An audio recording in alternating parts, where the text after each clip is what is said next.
Buenas tardes, doctores. Pues les doy la bienvenida al curso virtual. Esperemos que esto pues pase pronto para poder nuevamente retomar las clases en aula. Y les comento cómo es que vamos a llevar la materia de la clínica de operatoria. No sé si ya les hubieran comentado antes, pero todo el primer mes vamos a estar llevando la clínica de operatoria de manera teórica. Respetando el seguimiento al programa que posteriormente se les hará llegar a su jefe de grupo o a la persona designada para poder compartirlo con los demás compañeros. Recuerden que cuando en el caso de las clínicas, pues obviamente también vamos a tener un examen de primer parcial, segundo parcial, un examen final. Todo lo que va a corresponder a la parte teórica se los voy a estar proporcionando yo. Para los que no me conocen, mi nombre es Mitzi Leslie Macedo Sorno, docente de la universidad. Les voy a estar impartiendo esta materia, doctores. Ya ustedes más o menos conocen mi forma de trabajo. No es nada distinto a lo que vamos a llevar en plataforma y como lo llevamos en aula normal. Espero que pues si llegaran a tener algún tipo de duda realmente me la hicieran saber para que no tuviéramos problemas con la secuencia de esta clínica. Posteriormente, el doctor Hernández les va a dar la continuación en la parte clínica. Ya después les informarán cómo es que se van a hacer la reposición de las clínicas en cuanto se nos ordene regresar ya en forma a clases. Bien, pues vamos a iniciar entonces con nuestro primer apartado, que es historia clínica. El objetivo de este tema es repasar la importancia del llenado correcto de la historia clínica, desde el conocimiento de las patologías para lograr hacer una buena anamnesis hasta la elaboración de la nota de primera vez, las notas de evolución y notas de evolución de carácter hospitalario. ¿Por qué en este apartado estamos tocando la parte de nota de primera vez y notas de evolución de carácter hospitalario?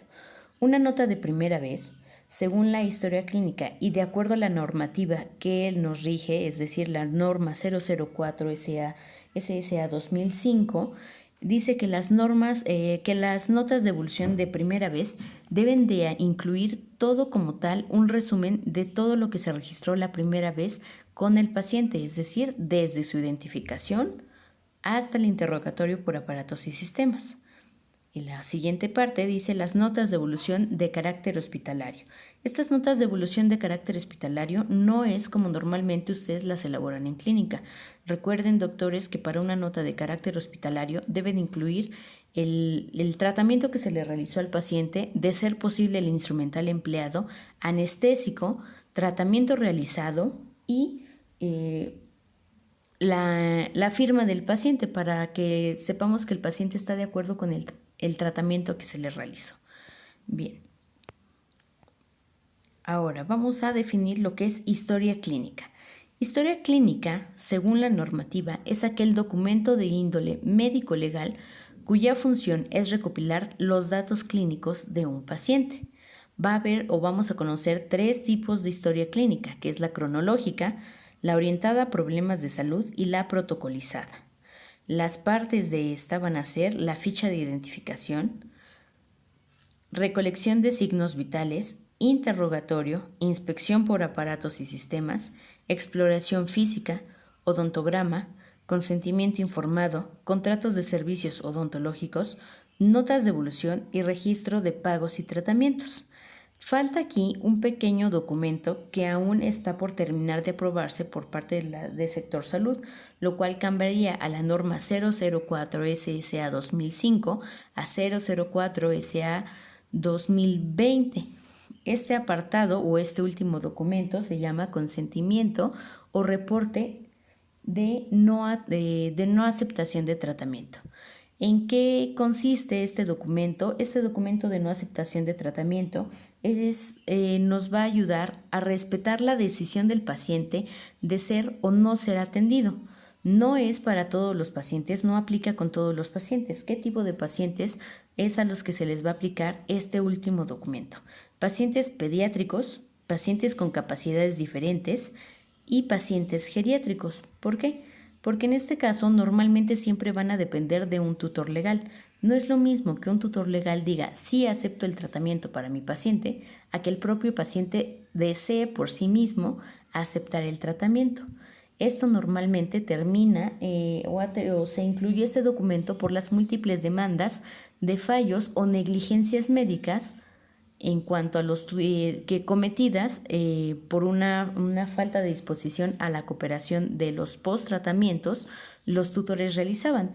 ¿Y quién era el culpable? El odontólogo, porque normalmente ellos decían, pues es que mi familiar decidió que él no quería atenderse y usted lo atendió. Entonces, siempre que un paciente con estas 3 características diga, no quiero atenderme, es totalmente importante que nosotros respetemos la decisión del paciente, así sea un niño de 4 o 5 años, la huella digital del paciente debe de estar impresa en este documento para evitar cualquier tipo de demandas, ya sea por negligencia al no querer atender el paciente o por alguna falta de atención del tutor o alguna falta de seguimiento de alguna recomendación que se le haya dado el mismo. Bien. Ahora vamos con el primer apartado, que consiste en la ficha de identificación. La ficha de identificación, su función es detectar, más bien recolectar todos aquellos datos personales del paciente, el lugar de trabajo, teléfonos de urgencia y teléfonos de referencia. ¿Por qué el lugar del trabajo es importante colocarlo? Una de las formas en las que nosotros podemos comunicarnos constantemente con nuestros pacientes es vía telefónica. Pero ¿qué pasa si en algún momento nuestro paciente pues no está imposibilitado para contestar alguna llamada? Se le va a pedir de favor que si es posible que se le puedan dejar algunas recomendaciones con alguien que pueda tomar la llamada en su trabajo, obviamente siempre y cuando el paciente la autorice. Ahora vamos a ver una imagen de cómo es una ficha de identificación. ¿En qué consta? Debe de llevar el nombre del paciente. De manera hospitalaria, el nombre del paciente, como todos ya lo sabemos, debe de incluirse empezando por apellido paterno, apellido materno, primer nombre, segundo nombre. Edad del paciente, y en el caso de los pacientes pediátricos debe de incluirse edad en años y años meses, es decir, va a ser como una especie de fracción. En el numerador van a incluirse el total, los meses cumplidos hasta el momento, y en el denominador el número de meses de un año. Es decir, puede colocarse 6 diagonal 12, que quiere un ejemplo puede colocarse 4 como número entero, 6 diagonal 12, quiere decir que el paciente tiene 4 años, 6 meses. El sexo, el domicilio, la ocupación, teléfono del domicilio, domicilio de trabajo y teléfono. Y en caso de emergencia o urgencia, ¿a quién podemos recurrir? De preferencia y de ser posible, se le piden dos teléfonos al paciente para poder asegurar que cualquiera de los 2 contactos van a contestar la llamada. Siguiente apartado de la historia clínica son los signos vitales. Los signos vitales nos van a permitir evaluar la fisiología del paciente y es necesario registrar desde la presión arterial hasta el tipo sanguíneo. Y la función de estos es que nos permite establecer un parámetro de salud o enfermedad del paciente. En ellos vamos a encontrar la tensión arterial o presión arterial, el peso, frecuencia cardíaca, talla o estatura, frecuencia respiratoria, temperatura y el tipo de sangre. En la parte de presión arterial vamos a tomar 2 veces la presión arterial. La primera a la llegada del paciente, la segunda, van a ser 3 veces. La primera a la llegada del paciente, la segunda se va a tomar 10 minutos después de que el paciente ya se sentó en nuestro sillón dental, y la última al finalizar el tratamiento, es decir, una vez que ya retiramos dique de hule, ya dimos indicaciones y estamos por dar o por despedir al paciente. ¿Cuál es la función de que nosotros tomemos en estos 3 tiempos la presión arterial? La primera es saber en qué condiciones está llegando fisiológicamente el paciente. Es decir, normalmente si se registran presiones arteriales totalmente elevadas y nuestro paciente no es hipertenso, podemos catalogar que nuestro paciente podría presentar el síndrome de las batas blancas, que es un temor adquirido hacia cualquier ramo médico. La segunda presión arterial es a los 10 minutos de que el paciente ya está en nuestro sillón dental y que a lo mejor ya le platicamos un poco del tratamiento y de lo que le vamos a realizar.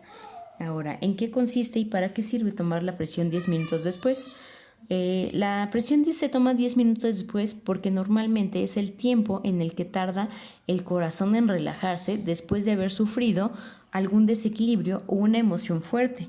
Nuevamente, el estrés de estar en la sala de espera, el que el paciente haya llegado a su consulta de manera premurosa o cualquier otra circunstancia. La última presión arterial que se toma al finalizar el tratamiento, la función de esta es permitirnos saber si realmente es un paciente que se puede considerar prehipertenso o hipertenso con desconocimiento.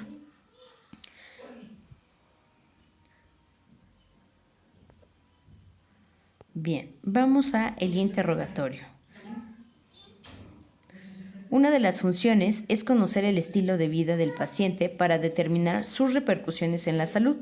Nos permite conocer el historial de la carga genética de ciertas enfermedades.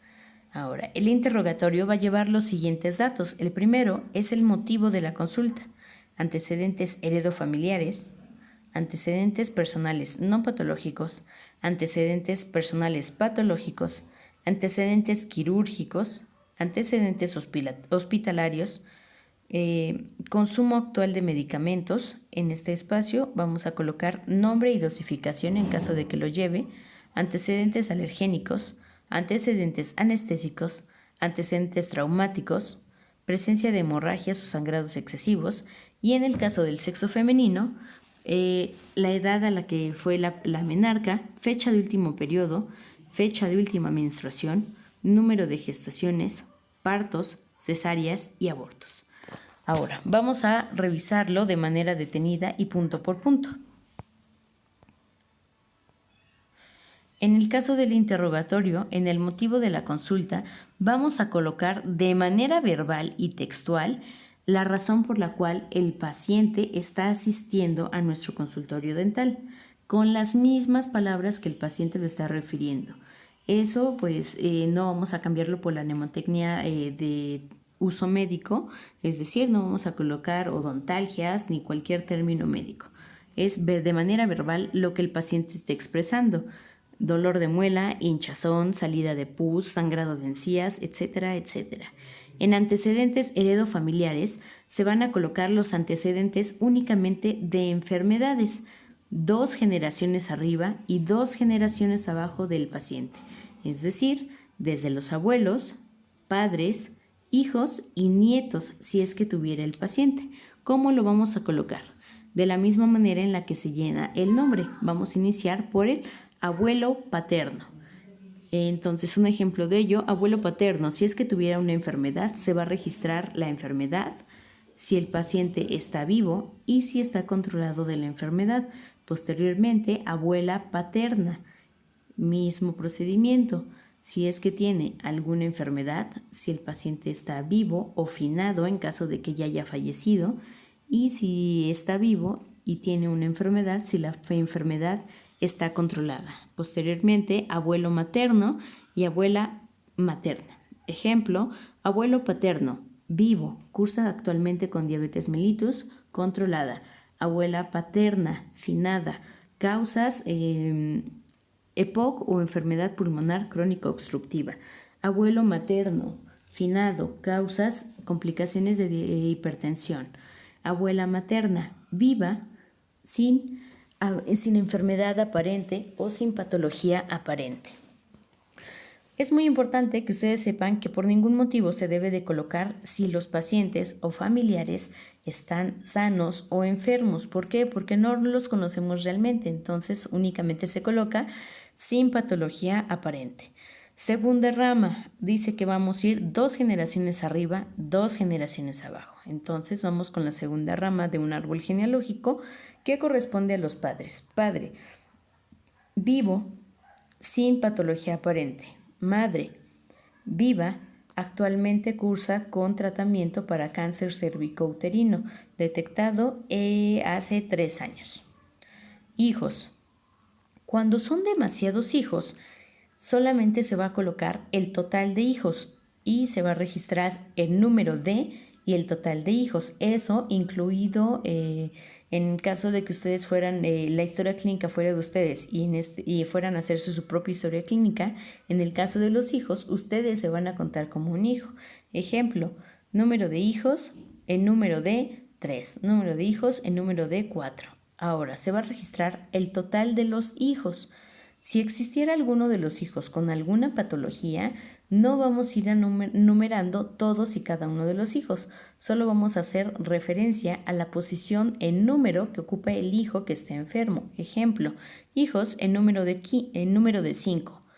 Y luego van a colocarlo igual que se colocó con los años y meses de los pacientes o los años y meses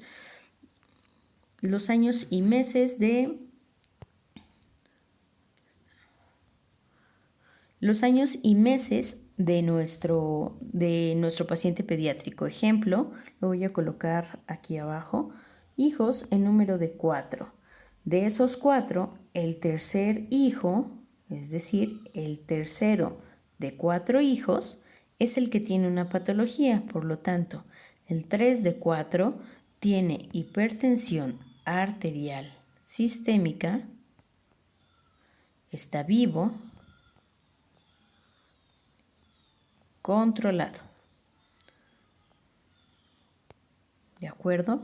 Entonces recuerden, la primera parte corresponde al número total de hijos. El número de 4, el 3 de 4 presenta hipertensión arterial sistémico, vivo, controlado. Bien, siguiente apartado, se va a hacer exactamente lo mismo en caso de que hubiera nietos. Ahora vamos con los antecedentes personales no patológicos. Los antecedentes personales no patológicos nos van a, de inicio los antecedentes personales heredofamiliares nos van a servir para poder lograr determinar la posibilidad de carga genética hacia ciertas enfermedades. ¿Qué enfermedades podrían generar carga genética a un individuo?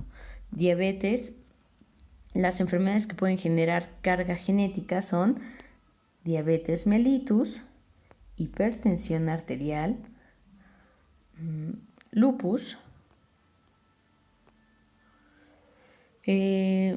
esclerosis múltiple, arteriosclerosis, infartos, enfermedades cardiopulmonares o EPOC y cualquier otro trastorno de tipo neurológico.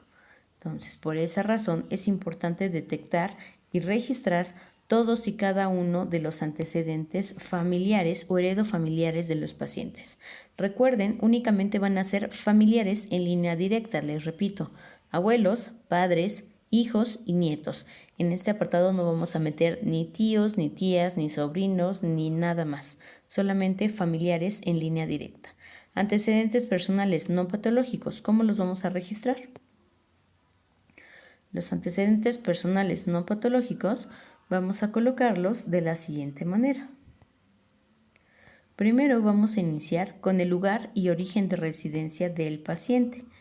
Ejemplo, originario del estado de Guerrero, de Chilapa, estado de Guerrero.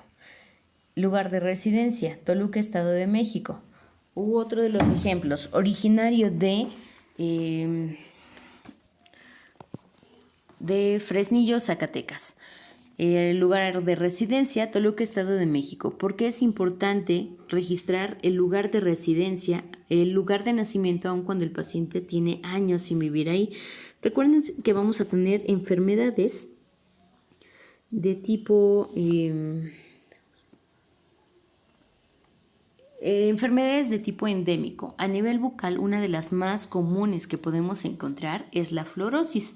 Esta fluorosis es totalmente normal, por así decirlo, en estados del norte de la República Mexicana, en estados del noreste, por ejemplo, la parte de Zacatecas, y en algunas ocasiones en las sierras Madre Oriental y la Sierra Madre Occidental.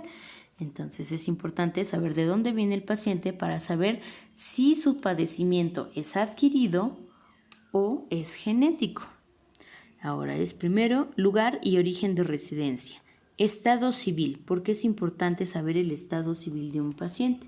Es importante saber el estado civil porque de esta manera, en el caso de algunos de los pacientes, podemos establecer la poligamia, y de ahí a lo mejor poder relacionar algún tipo de patología de carácter de transmisión sexual si es que la llegara a ver. Por lo tanto, en algunos de los casos ya no es tan habitual, pero anteriormente dentro de este apartado se colocaba el total de parejas o si era polígamos o monógamos. Actualmente pues ya no se coloca porque es considerado un delito, pero pues es una de las finalidades, saber qué tipo de enfermedades puede tener el paciente, si son adquiridas o si son propias. Es el siguiente punto que vamos a tocar, la religión. Si es católico, si es cristiano, si es mormón, si es musulmán, etcétera, etcétera, etcétera. ¿Por qué es importante registrarlo? La importancia de nosotros poder registrar la religión del paciente es que recuerden que algunas religiones impiden ciertos tratamientos a los pacientes. Ejemplo, a nivel de odontología, los implantes y los injertos. ¿En qué momento los vamos a ver? En tratamientos periodontales. Va a haber pacientes que se los van a rechazar, incluso con el tipo de suturas. ¿Por qué? Porque recordemos que hay tipo de suturas naturales que son a base de intestinos de ciertos animales, y obviamente estos animales, en el caso de los ovinos, pues hay ciertas religiones que no permiten el consumo o la donación de ciertos animales, en este caso los ovinos, y hay otro tipo de sutura que depende de los intestinos del cerdo. Entonces hay que tener cuidado con estos aspectos para no transgredir la individualidad de un paciente. Posteriormente vamos a colocar el tipo tipo de vivienda, si es propia, si es adquirida, si es rentada. ¿Para qué? Para saber el siguiente dato, que es el hacinamiento. ¿En qué consiste el hacinamiento? El hacinamiento se va a determinar, o más bien el hacinamiento quiere decir que es el número total de personas permitidas por metro cuadrado, es decir, cuántas personas pueden habitar una habitación, valga la redundancia, y que esto sea totalmente sano. ¿Por qué es importante registrarlo? A mayor hacinamiento, mayor contagio de enfermedades y mayor adquisición de las mismas. Ejemplo de las más comunes, la meningitis, neumococo, y pues ahorita con todo esto que está de la pandemia, pues virus de carácter respiratorio. Entonces, ¿cuánto es lo normal? ¿Cuántas personas son las normales que pueden habitar por metro cuadrado sin que sea contado como hacinamiento?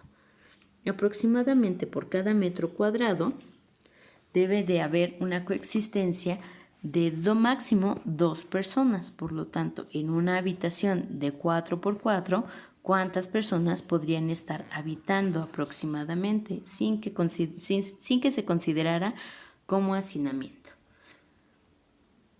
Bien, el siguiente apartado de los antecedentes personales no patológicos es la zoonosis, es decir, la convivencia con animalitos. En este caso, si los pacientes dan positivo a zoonosis, hay que colocar si el animalito o la mascota tiene inmunizaciones completas. ¿Por qué? Porque recuerden que hay enfermedades de tipo vectorial o enfermedades que se transmiten propiamente por la colectividad o estancia colectiva con mascotas o con fauna. El siguiente apartado ya va a ir más encaminado a los hábitos del paciente, es decir, hábitos higiénicos, número de veces que se hacía a la semana, el siguiente, número de veces que se cepilla los dientes al día, y el siguiente va a estar encaminado a la nutrición, que se denomina ritmo pandrial. Este ritmo pandrial, les repito, el ritmo pandrial registra el número total de veces que un paciente coma al día. El dato que nos va a permitir obtener el ritmo o el registro del ritmo pandrial es saber qué tipo de nutrición tiene el paciente y saber si llegase a tener algún tipo de una posible deficiencia vitamínica o proteínica. ¿De qué me sirve en odontología detectar si mi paciente tiene alguna descompensación de estos dos tipos? Una de las enfermedades que más se asocia, y no es precisamente caries, doctores, es enfermedad periodontal. La enfermedad periodontal se va a dar como deficiencia de una vitamina B y una vitamina C.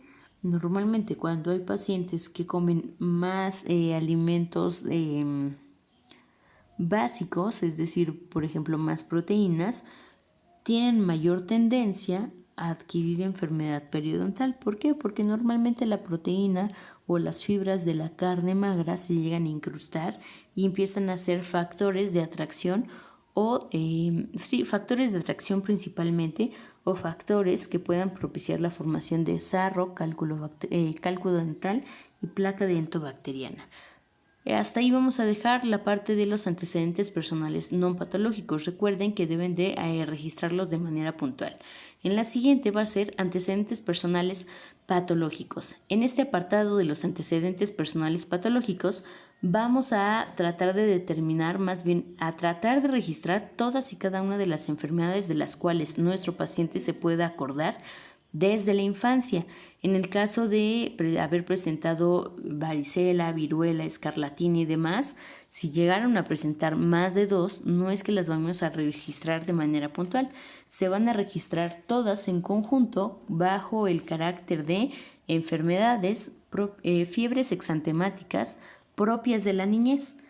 Este rubro va a englobar a todo lo que son rubiola, sarampión, escarlatina, varicela, viruela, etcétera, etcétera. O sea, todas esas enfermedades que al momento de aparecer generan prurito y aumento de la temperatura.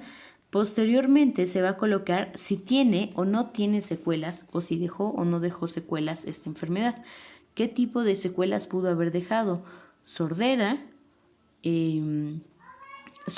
disminución del equilibrio o vértigo, y la última, pérdida parcial de la visión. Bien, en las demás enfermedades pues sí se van a registrar con carácter o con la mnemotecnia médica o el uso de lenguaje médico, es decir, no vamos a colocar, por ejemplo, tuvo paperas a los 12 años. La manera correcta de colocarlo es parotiditis viral a los 12 años. No vamos a colocar se le reventó el apéndice, no, tuvo apendicitis a los 13 años. Colecistitis, que refiere a la inflamación de las vías hepatobiliares.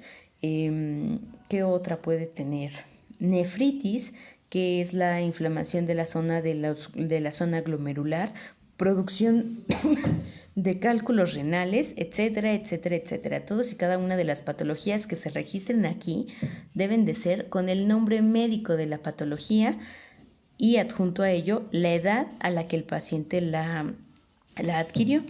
Posteriormente van a estar los antecedentes quirúrgicos. Dentro de los antecedentes quirúrgicos solamente se van a registrar las cirugías, solamente se van a registrar exclusivamente las cirugías, es decir, no vamos a colocar si tuvo, no sé, una cortadura y lo suturaron, no cuenta como cirugía. ¿Qué sí cuenta como cirugía? Las cesáreas, la salpingoclasia, tratamientos como apendicectomía, colecistectomía y cirugías mayores de cualquier índole. En este caso se va a colocar el nombre de la cirugía y la edad a la que el paciente tuvo esa cirugía. Y en la siguiente vamos a colocar antecedentes hospitalarios.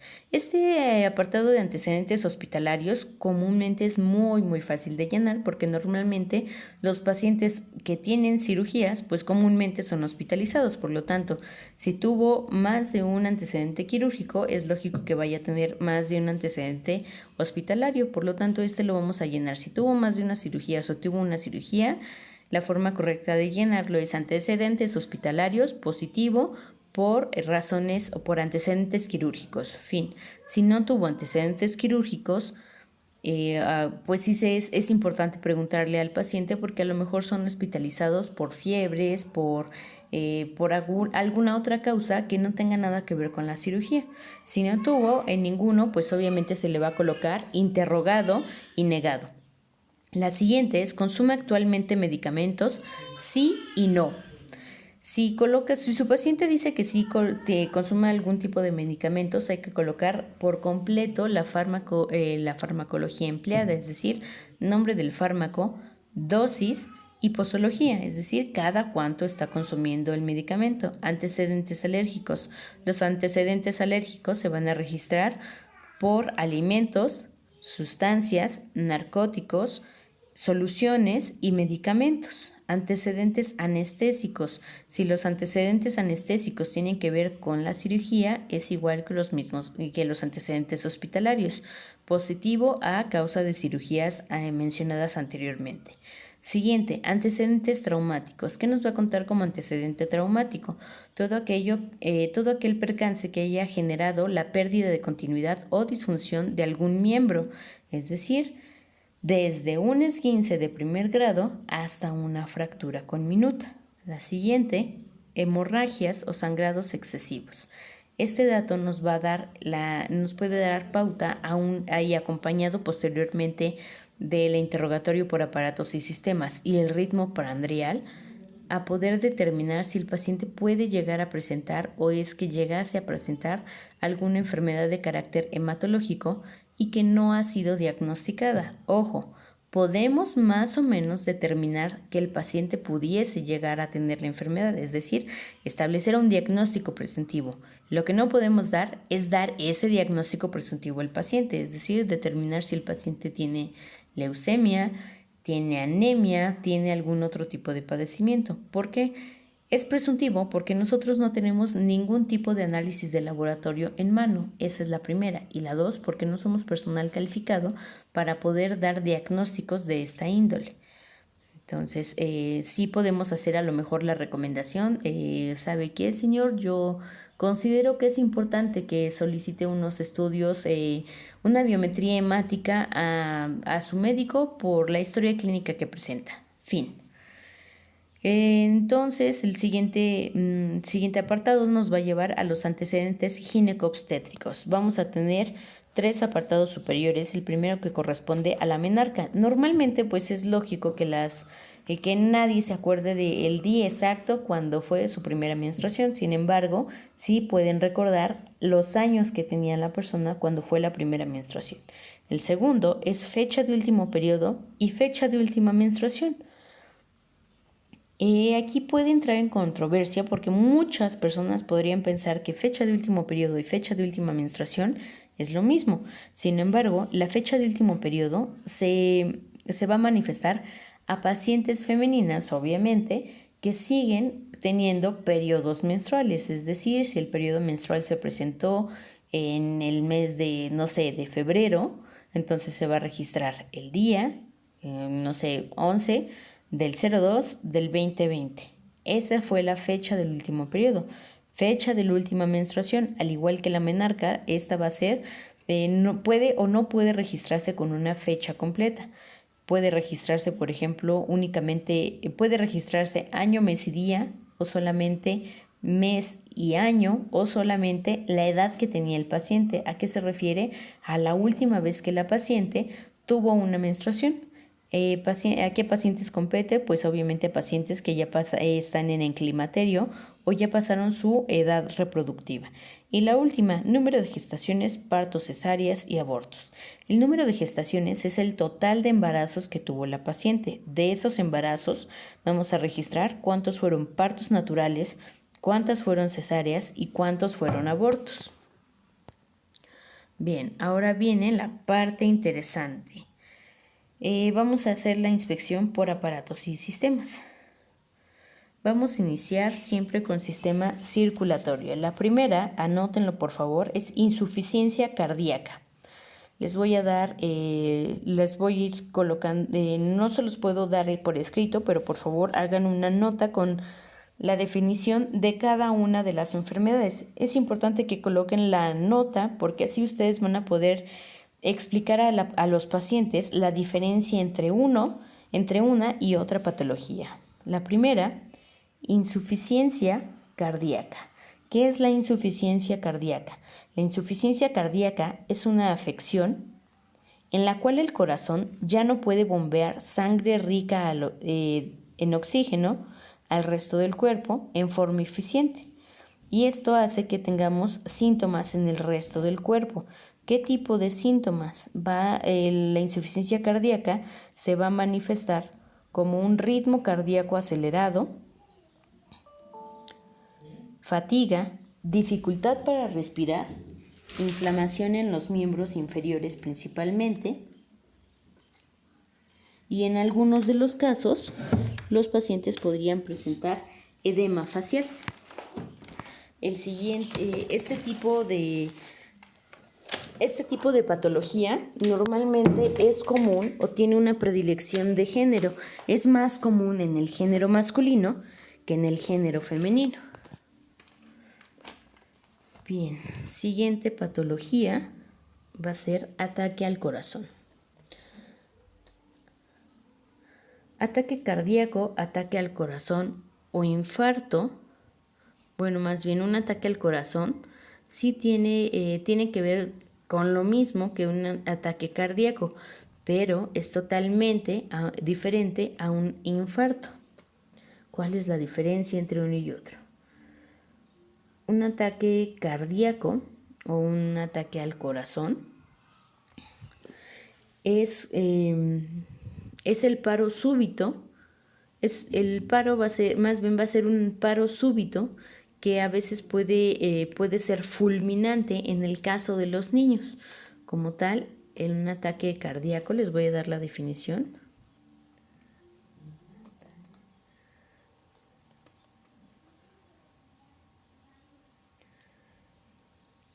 El ataque al corazón va a iniciar, es una patología de origen cardíaco, tiene que ver con la hipertensión arterial o aumento súbito de la presión arterial, y su característica principal es que va a iniciar con un dolor torácico en el pecho del lado superior izquierdo.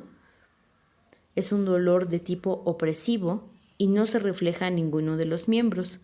Una de sus características es que los pacientes tienen una sensación de ahogo, angustia y muerte, por así decirlo. O sea, los pacientes que han sufrido ataques de corazón, refieren que sienten que están muriendo o que están perdiendo la conciencia.